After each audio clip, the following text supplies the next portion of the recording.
할렐루야. 오늘 보실 하나님의 말씀은 구약 성경 출애굽기 23장 1절에서 17절까지 말씀을 제가 봉독해 드립니다. 출애굽기 23장 1절에서 17절 말씀입니다.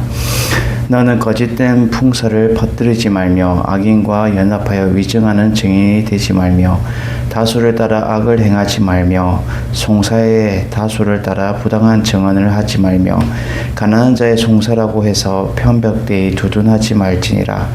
내가 만일 내 원수의 길 잃은 소나 나귀를 보거든 반드시 그 사람에게 돌리지며 내가 만일 너를 미워하는 자의 나귀가 짐을 싣고 엎드러짐을 보거든 그것을 버려두지 말고 그것을 도와 그 짐을 부릴지니라.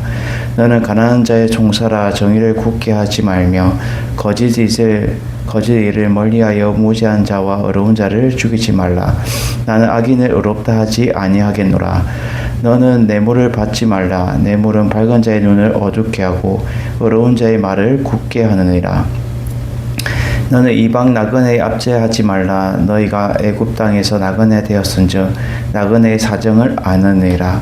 너는 6해 동안은 너희 땅에 파종하여 그 소산을 거두고 7째 해는 갈지 말고 묵혀두어서 내 백성의 가난한 자들이 먹게 하라. 그 남은 것은 들짐승이 먹으리라. 내 포도원과 감람로도 그리할지라. 너는 6해 동안에 내 일을 하고 7째 날에는 쉬라. 내 소와 나귀가 쉴 것이며 내 여종의 자식과 나그네가 숨을 돌리리라. 내가 내게 이른 모든 일을 삼가 지키고 다른 신들의 이름을 부르지 말며 내 입에서 들리게 하지도 말지니라. 너는 매년 3번 내게 절기를 지킬지니라. 너는 무교병의 절기를 지키라. 내가 내게 명령한 대로 아비월에 정한 때에 이래 동안 무교병을 먹을지니 이는 그 달에 내가 애굽에서 나왔음이라. 빈손으로 내 앞에 나오지 말지니라. 맥추절을 지키라. 이는 내가 수고하여 밭에 뿌린 것의 첫 열매를 거둠이니라. 수장절을 지키라. 이는 내가 수고하여 이룬 것을 연말에 밭에부터 거두어 저장함이라. 내 모든 남자는 매년 3번씩 주 여호와께 보일지니라. 아멘. 할렐루야. 오늘 말씀의 제목은 3번의 절기를 지켜라 라는 제목으로 은혜 나누기 원합니다. 오늘 전체 내용을 보면 결국 하나님은 어려운 자를 세우셔서 하나님 일들을 올바르고 굳세게 하시고 또 그름을 가정을 통하여서 하나님을 알게 하고 또 하나님을 통해서 더 알게 하기 위해서 3번의 절기를 너희들이 매년 이렇게 지켜라 라고 명령을 하고 있다는 거죠. 우리한테 부탁을 하는 게 아니라 하나님은 지금 명령을 하고 있는 거예요. 이 명령은 강압적일 수도 있겠지만 결국은 하나님의 백성들이 지켜야 될 그러한 절기라는 거예요. 우리가 고난주간을 지키고 또 부활절을 지키고 우리가 성탄절을 지키고 또 우리가 이렇게 절기를 지키는 거, 맥추절, 맥추감사절, 이렇게 우리가 추수감사절 이렇게 지키는 것처럼 결국은 이러한 절기를 통하여서 우리의 신앙이 다시금 하나님을 바라보게 하고 하나님을 더 찾게 하고 하나님을 잊어버렸던 우리의 심령이 다시금 하나님 앞에 가까이 갈 수 있는 계기가 될 수 있다라는 거죠. 그래서 강하게 명령으로 얘기를 하는 거예요. 오늘 1절부터 9절까지의 내용은 우리에게 첫 번째로 무엇을 알게 주냐. 올바른 것을 일으켜 세우며 굳게 해야 된다는 것을 가르쳐 주고 있다라는 거죠. 너는 거짓된 풍설을 퍼뜨리지 말며 라고 말해요. 이 거짓된 풍설은 불건전하고 헛된 그 풍문을 말해요. 그러니까 거짓된 거, 우리가 흔히 사람들이 거짓을 퍼뜨려서 결국 진실을 왜곡하고 잘못된 것을 참인 것처럼 얘기를 하는 거예요. 여기는 실제로 있는데 잘못된 것을 거짓을 퍼뜨려서 어떻게 해요? 그것이 진짜인 것처럼 이렇게 왜곡하는 거예요. 그래서 거짓된 풍설, 이것을 너희는 퍼뜨리지 마라. 참된 것을 말해야 되고 진실된 것을 말해야 되지 거짓된 것을 퍼뜨리지 마라라는 거죠. 그리고 악인과 연합하여 위증하는 증인이 되지 말라라고 말해요. 의인의 삶은 악인과 연합하는 삶이 아니라는 거예요. 그래서 우리가 시편 1편 1절에 보면 뭐라 말해요? 복 있는 사람은 이라고 말하면서 악인들의 꾀를 따르지 아니하고 죄인들의 길에 서지 않고 오만한 자리에 자지 앉지 않고 결국 악인들의 그와 연합하지 않는다는 거예요. 구별된 삶을 살아간다는 거예요. 의인의 삶은 이런 거예요. 제가 요즘 이렇게 이 세상 사람들을 이렇게 겪으면서 여러 가지 다양한 사람들을 보는 것 같아요. 사람은 참 좋은데 이 참 여러 가지 잘못된 이렇게 모함을 하여서 함정을 빠뜨리려고 하는 사람들이 많고 때로는 여러 가지 환경을 통하여서 그 참된 것을 바르게 하지 못하도록 이렇게 하는 것을 볼 때에 참 이 악인은 참으로 나쁘구나. 그래서 의인들은 악인과 연합하지 말라라고 말해요. 그래서 위증 서는 거 증인이 되지 마라. 함께 그것을 깨하지 말고 거기에도 나서지 말라는 거예요. 그래서 다수를 따라 악을 행하지 말며 송사의 다수를 따라 부당한 증언을 하지 말며 계속해서 말하고 있죠. 그래서 악을 행하지 말고 다수를 따라 부당한 증언, 악을 행하는 거, 부당한 증언, 가난한 자의 송사에서 편복되어 두둔하지 말라라고 말해요. 이 두둔한다는 것은 지나치게 호의를 보면서 옹호하는 거예요. 아유, 우리 이렇게 지나치게 자기 쪽으로만 이렇게 옹호하는 거. 이렇게 편복됐다는 건 뭐예요? 편견이 있다는 거죠. 그래서 편견으로 서로 자기 것만 옹호하고 남의 거는 시기하고 이러면 안 된다라는 거예요. 내가 만일 내 원수의 길 잃은 소나 나귀를 보거든 반드시 그 사람에게로 돌리지며 내가 만일 너를 미워하는 자의 나귀가 짐을 싣고 엎드러짐을 보거든 그것을 버려두지 말고 그것을 도와 그 짐을 부릴지니라. 결국은 무엇을 말해요? 이것은 짐을 부린다는 것은 그것을 일으켜 세우고 또 반드시 도와줘야 된다는 거예요. 이 낙타를 비유를 들었지만 결국은 남이 힘들어하고 인간적으로 이 낙타도 하물며 동물인데 엎드려졌으면 도와줘야 되는 거고 인간적으로 또 누군가 힘들어졌다면 그것을 도와주는 것이 당연하다라는 거예요. 그래서 만일 너를 미워하는 자의 나귀가 짐을 싣고 있다 하더라도 너를 미워하는 자예요. 좋아하는 자가 아니고 너를 미워하는 자예요. 우리가 항상 이 세상 속에 살아가다 보면 다 나의 사람들만 있으면 좋겠지만 그렇지 않는 거예요.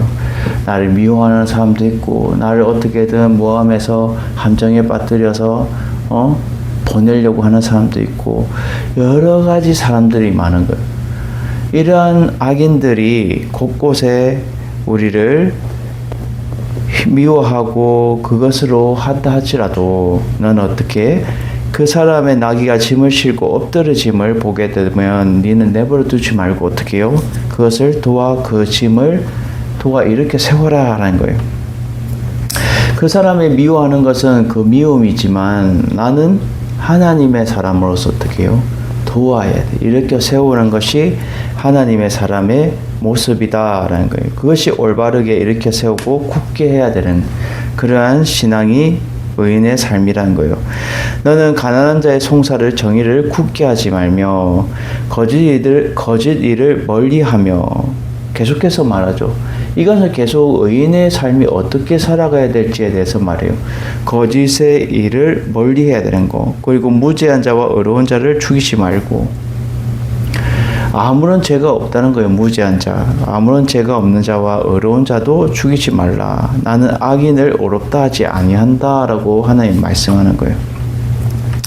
그리고 너 뇌물을 받지 말고 뇌물을 밝은 자의 눈을 어둡게 하고 의로운 자의 말을 굳게 한다라고 말해요.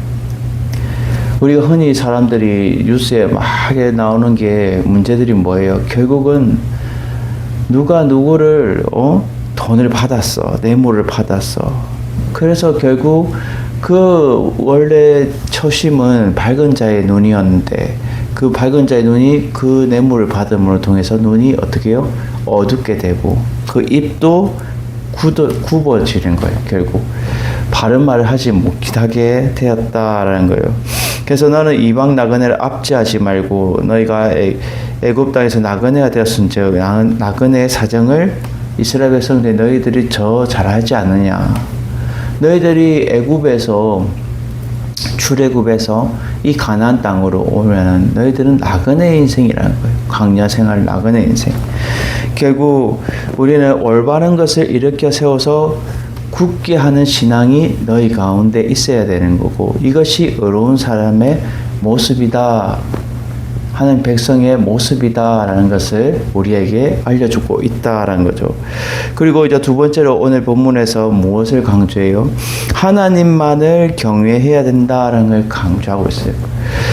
첫 번째는 너희가 모든 이웃들에게 어떻게 해야 될지 올바르게 이렇게 세우고 굳게 신앙적으로 의롭게 살아가야 된다면 두 번째는 하나님만을 경외하는 삶이 있어야 된다는 거예요. 그래서 너는 6째 동안에 너희 땅에 파종하여 6해 동안 그러니까 1년 이 한 해는 결국 1년을 말하죠. 그러니까 이 6해 동안이라는 것은 6년 동안 너는 땅에 파종했다는 것은 심고 그 소산을 거둔다라는 거예요. 거둘 때 7째 해에 갈지 말고 묵혀두어서 내 백성 가난한 자들이 먹게 해라. 제가 앞서서 계속 말했던 것은 이 7은 하나님의 완전 숫자인데 하나님의 완전 숫자에 결국 가난한 자들, 외국인들, 나그네들 와서 그것을 묵혀두어서 그것을 거두게 가게 그들이 먹을 수 있도록 거두지 말라는 거예요.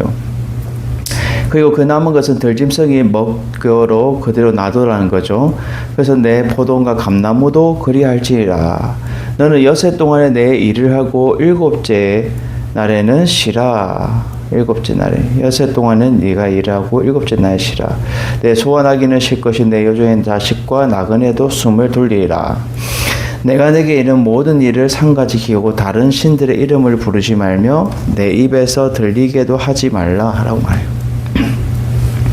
오직 이 6째 동안 열심히 일하고 7째 날에는 하나님만을 경외하고 다른 신을 이름도 부르지 말고 들리게도 하지 말라라고 말해요.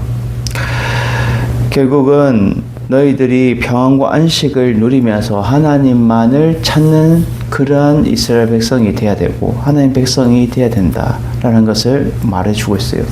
우리도 날마다 하나님 앞에 우리가 열심히 한 주간 동안 살아간다면 우리는 주일날은 어떻게 해요? 하나님만을 경외하고 하나님의 이름을 부르고 다른 것보다도 하나님을 최우선으로 생각하는 우리의 신앙이 되어야 된다라는 것을 말해주고 있죠.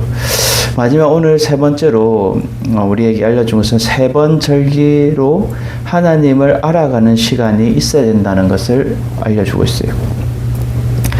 그래서 14절 보면 너는 매년 3번 내게 절기를 지킬지니라 라고 말해요. 3번지.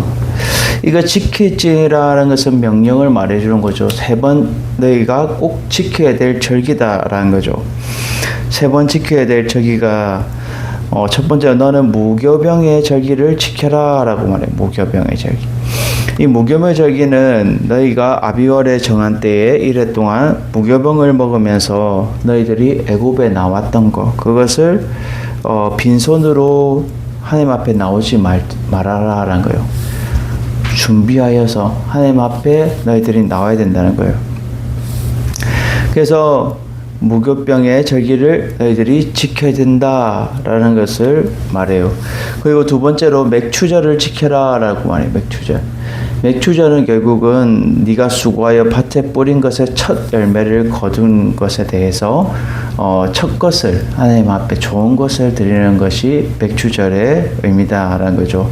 그래서 맥추 감사절 우리도 절기를 지키듯이 한 해 동안 하나님 감사하신 거 그래서 우리가 추수감사절도 있지만 맥추감사절도 우리가 하나님 앞에 그 수고하여서 뿌린 것을 거둔 첫 열매를 하나님 앞에 드리는 것을 의미하면서 이 절기를 너희들이 지키면서 하나님을 더욱더 알아가는 절기절기마다 하나님을 한 번 더 알아가고 하나님을 한 번 더 알아가고 하나님을 통하여서 나의 삶을 돌아보고 하나님을 통해서 내가 진정으로 회복되는 그런 시간이 있어야 된다는 거죠.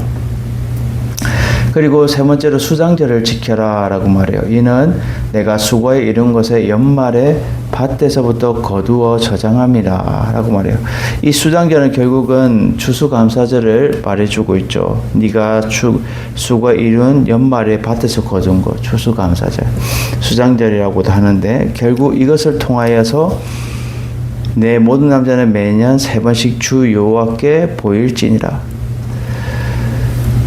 남자가 지금 하나님 앞에 하나님 앞에 서 있는 모든 남자는 매년 3번씩 하나님께 보인다. 하나님의 얼굴을 찾는다. 라는 것을 우리에게 말해주고 있어요. 하나님의 얼굴을 찾는다는 것은 결국 하나님을 더 알아가고 만남을 통해서 결국 하나님을 통해 우리가 더 깊은 교제와 시간을 가지게 되는 거예요. 우리가 신앙인들이 요즘은 이렇게 흔히 이 편하게 해가지고 교회마다 어떻게 해요? 그냥 새벽기도도 없고 또 편하게 이렇게 해서 예배가 점점 사라지고 있는 그런 시대예요.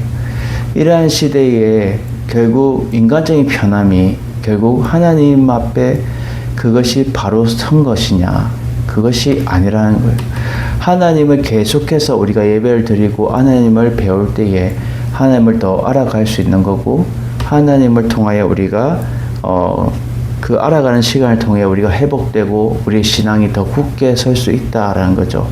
이것을 통해서 우리의 신앙이 날마다 초심을 잃어버리지 말고 날마다 예배의 자리를 우리가 굳게 지켜서 더 하나님을 알아가는 절기절기마다 우리가 고난주간에 또 부활절에 하나님 알아가고 또 우리 추수감사절, 맥추감사절, 막 성탄절 이런 절기에마다 하나님을 더 알아가고 예수 그리스도를 알아가고 이러한 것들이 우리의 신앙 가운데 있어야 된다는 것을 오늘 말씀을 통해서 우리에게 알려주고 있다는 거죠.